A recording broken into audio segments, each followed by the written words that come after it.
Darwin published his theory of evolution in 1859 in a book called On the Origin of Species, and it has been sparking controversy ever since.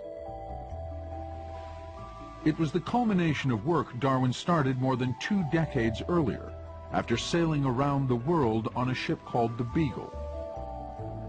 On that expedition, Darwin collected thousands of plants and animals that were unlike any he had ever seen before. And when he returned home to England, he became particularly fascinated by the many different birds he had found on a remote chain of islands off the coast of South America called the Galapagos.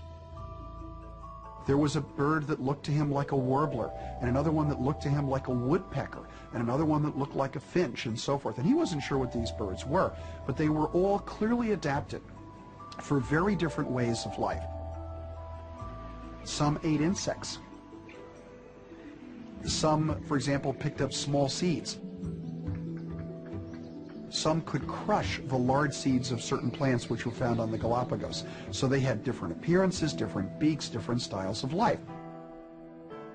When Darwin asked for help identifying these birds, he was in for a surprise. He was floored, he was stunned to discover that the expert ornithologists in Great Britain told him, they're all finches. That's not a woodpecker, it's a finch. That's not a warbler, it's a finch. But why, in this small chain of islands, had he found finches with such different characteristics? Darwin reasoned that in nature, individual organisms compete for limited resources, like food. If, for example, a bird is born with a slightly larger beak than the other members of the population, that might give it an advantage on an island where large seeds are more common. Over many generations, birds with large beaks would be more likely to survive and reproduce, handing down this advantageous beak shape to greater numbers of offspring than those with smaller beaks. Darwin called this process natural selection, because the forces of nature, such as the environment of an individual island in the Galapagos, select those organisms best suited to that environment. And he believed that over time, this could give rise to new species. What Darwin pointed out was a general principle, which is easily observed in nature. Species are not fixed. That with natural selection pushing or pulling or splitting, species can change over time.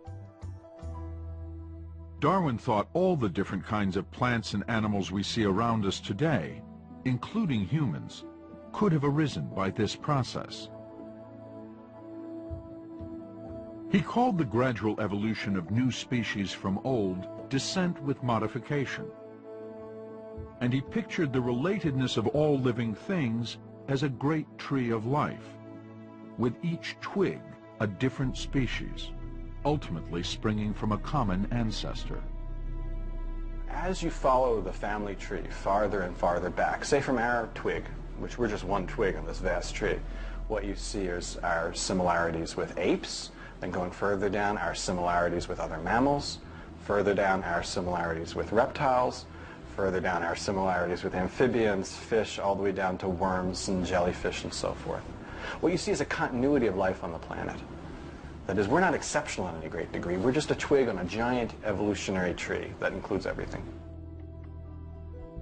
The common ancestry of all forms of life was one of Darwin's great insights, but he recognized disturbing implications in the idea that humans had evolved from ape-like ancestors.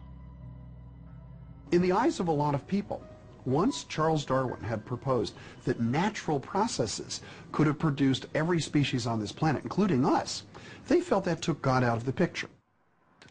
Evolution? Most biologists would describe evolution as the process of change over time that characterizes the natural history of life on this planet. And what was Darwin's contribution to evolution? Darwin pointed out that there's a struggle for existence, whether we like to admit it or not. He realized that those organisms that had the characteristics that suited them best in that struggle, those were the ones that would hand those characteristics down to the next generation. and that therefore the average characteristics of a population could change in one direction or another, and they could change quite dramatically. And that's the essential idea of natural. And how Darwin's theory pictures the history of life as a tree, with species gradually evolving into others over millions of years, producing new branches and twigs, a process that gives rise to all the variety of life, from bacteria to Darwin's finches to ourselves. So how can scientists be so sure Darwin's tree accurately represents the history of life on Earth? I remember thinking to myself when all this was going on, where do they get a load of this? Because it's just so beautiful. Darwin believed that evidence for his idea of common ancestry would be unearthed in the form of transitional fossils. For example, if, over millions of years, fish gave rise to land animals, as evolutionary theory predicts, we should find fossils of extinct creatures that are part fish and part land animal. In 1999, paleontologist Neil Shubin and his colleagues set out to find just such a creature. What evolution enables us to do is to make specific predictions about what we should find in the fossil record. The prediction in this case is clear-cut. That is, if we go to rocks of the right age and the rocks of the right type, we should find transitions between two great forms of life, between fish and amphibian. Many scientists think life began in the water, at least 3.5 billion years ago. More recently, about 375 million years ago, the tree of life branched as primitive fish evolved into amphibians, such as today's frogs and salamanders, which live part of their lives on land. Armed with this prediction, Shubin and his colleagues organized an expedition to one of the most desolate places on Earth, the Canadian Arctic, about 500 miles from the North Pole, where rocks of just the right age are exposed. Here, they hope to fill a gap in the branch of the evolutionary tree that leads from primitive fish to animals with 4 limbs, or tetrapods, by finding a fossil of an animal that shared characteristics of both. But after 3 summers of digging through hundreds of tons of rock in this harsh environment, they had found little of interest. They returned the next year for one last try. Money was running out. This was it. We were told this was our last year up there. And then in 2004, in the 3rd day of the season, a colleague of mine was removing rock and discovered a little snout sticking out the side of the cliff, just like exactly like this. And he removed more rock and more rock and more rock, and it became clear this was a snout of a flat-headed animal. And that's when we knew, flat-headed animal at 375 million years old, this is going to be something interesting. They called it Tiktaalik, which means large freshwater fish in the language of the local Inuit people. And it's one of the most vivid transitional fossils ever discovered, showing how land animals evolved from primitive fish. Over here you have a fish of about 380 million years old. And what you see, just like any good fish, it has scales on its back and fins. You compare that to an amphibian, you find a creature that doesn't have scales, and it's modified the fins to become limbs, arms and legs, and the head's very different. It has a flat head with eyes on top and a neck. What we see when we look at the fossil record, at rocks of just the right age, is a creature like Tiktaalik. Just like a fish, it has scales on its back and fins. You can see the fin webbing here.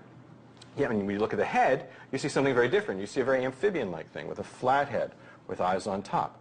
It gets even better when we take the fin apart. When we look inside the fin, as in this cast here, well, you'll see it as bones that compare to our shoulder, elbow, even parts of wrist, bone for bone. So you have a fish at just the right time in the history of life that has characteristics of amphibians and primitive fish. It's a mix. And just as evolutionary theory predicts, Tiktaalik suggests a tree of life, with one species giving rise to another over millions of years. How dinosaurs evolved into birds, as seen in creatures like Archaeopteryx, which has a long tail and teeth like a dinosaur, but feathers just like a modern bird. How ancestors of modern reptiles evolved into creatures now extinct that share a common ancestor with mammals. And how surprisingly whales evolved from large land animals that returned to the water. And where the pandas book says we can't go from A to B, there are no fossils and we don't know how to study them. Actually, we've gone from A to B and to C, D, E, F, and G. We have the fossils, we have the transitional features, we have the ways of analyzing them with many different lines of evidence, and we're looking for the picture that accounts for the most lines of Dr. Miller, would you agree that Darwin's theory of evolution is not an absolute truth? Well, I certainly would, for the very simple reason that no theory in science, no theory is ever regarded as absolute truth. We don't regard atomic theory as truth. We don't regard the germ theory of disease as truth. We don't regard the theory of friction as truth. We regard all of these theories as well-supported, testable explanations that provide natural explanations for natural phenomena. Should we regard Darwin's theory of evolution as tentative? We should regard all scientific explanations as being tentative, and that includes the theory of evolution. Science is about discovering the unknown, what we don't know. I don't focus on what we know as a scientist. I want to find new things that tell me about what I don't know. As the plaintiffs testified, that quest to investigate the unknown has led to the discovery of some of the strongest evidence for evolution. Darwin was convinced that species evolve over time through natural selection acting on inherited traits. But he had no idea how those traits arose, or how they were passed from generation to generation. When 20th century scientists discovered the role DNA plays in heredity, they founded a new science called genetics that put Darwin's theory to the test. Virtually every cell in every living thing contains chromosomes, which are made of densely packed strands of DNA that function as a blueprint of the individual organism's characteristics. During reproduction, chromosomes from each parent replicate and shuffle their parts to produce new chromosomes. Then each parent passes chromosomes to offspring. But the process is imperfect. Along the way, DNA is subject to random mutations or mistakes, giving each offspring its own unique blueprint. Sometimes this produces characteristics in offspring that are benign. Other times it produces harmful characteristics, like a misshapen wing. But occasionally, the process gives rise to a beneficial trait. For example, a butterfly whose coloration mimics another species that tastes bad to birds. About 100 years after Darwin proposed that natural selection acts on new traits appearing in a population, genetics revealed the biological mechanism that gives rise to those traits in the first place. And therefore you could say that when modern genetics came into being, everything in Darwin's theory was at risk, could have been overturned if it turned out that genetics contradicted the essential elements of evolutionary theory. But it didn't contradict them. It confirmed them in great detail. And as Miller would testify, a genetics paper published less than a year before the trial had confirmed what has long been the most inflammatory part of Darwin's theory: the common ancestry of humans and apes. That paper explored a curious discrepancy in our chromosomes. The cells of all great apes, like chimpanzees, gorillas, and orangutans, contain 24 pairs of chromosomes. If humans share a common ancestor with apes, you'd expect us to have the same number. But surprisingly, human cells contain only 23 pairs. The question is, if evolution is right about this common ancestry idea, where'd the chromosome go? Well, evolution makes a testable prediction. And that is that somewhere in the human genome, we ought to be able to find a piece of Scotch tape holding 2 chromosomes together, so that our 24 pairs, 2 of them were pasted together to form just 23. And if we can't find that, then the hypothesis of common ancestry is wrong and evolution is mistaken. Next slide. To solve this riddle for the court, Miller would show how scientists discovered traces of our evolutionary past buried in the very structure of a chromosome carried by all humans. Typically, on the ends of every chromosome, you should find special genetic markers, or sequences of DNA, called telomeres. And in their middles, you should find different genetic markers called centromeres. But if a mutation occurred in the past, causing 2 pairs of chromosomes to fuse, we should find evidence in those genetic markers, telomeres not only at the ends of the new chromosome, but also at their middles, and not 1, but 2 centromeres. Finding a structure like this in our chromosomes would explain why humans have 1 pair fewer than the great apes.